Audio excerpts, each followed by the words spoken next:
Assalamualaikum warahmatullahi wabarakatuh. Perkenalkan, nama saya Andi Ahmad Faiz dengan NIM E0212111002. Kali ini saya akan mereview soal-soal final mata kuliah komunikasi antar pribadi dan kelompok yang diampu oleh Bapak dosen Ustaz Dasar Latif. Soal pertama, komunikasi antar pribadi. Apa yang membedakan dengan komunikasi model lain? Komunikasi antar pribadi menurut De Vito adalah penyampaian pesan secara verbal maupun non-verbal antara dua orang atau lebih yang saling memengaruhi.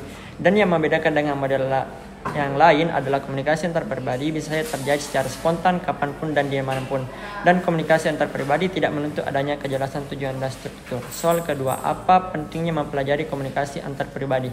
Dengan mempelajari komunikasi antar pribadi dan menerapkan konsep dalam kehidupan sehari-hari, kita akan menemukan beberapa urgensinya. Komunikasi antar pribadi membantu kita dalam perkembangan intelektual dan sosial.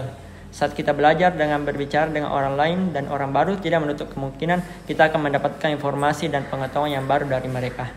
Lanjut, komunikasi antar pribadi akan membentuk identitas dan jati diri kita dalam kehidupan sosial.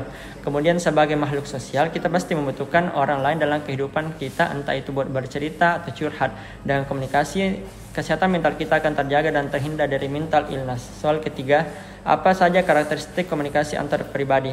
Menurut Judy C. Person menyebutkan ada 6 karakteristik komunikasi antar pribadi. Yang pertama adalah komunikasi antar pribadi dimulai dari diri sendiri. Yang kedua, komunikasi antar pribadi mencakup isi, pesan, serta hubungan antar pribadi. Ketiga, mensyaratkan adanya kedekatan fisik.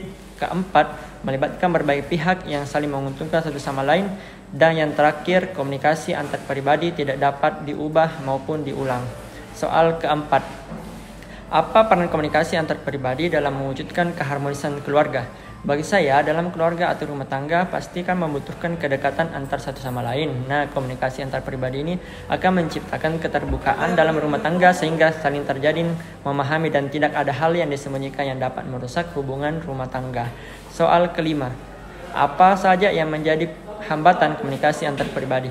Menurut Ron Ludlow dan Fergus Parton, hal yang menjadi penghambat komunikasi antar pribadi diantaranya adalah perbedaan status, contohnya antara karyawan dengan bosnya. Adanya perbedaan semantik, yakni bahasa antara dua orang yang berbeda bahasa pasti akan mengalami hambatan saat berkomunikasi. Perbedaan cara pandang antara si open-minded dan si close-minded.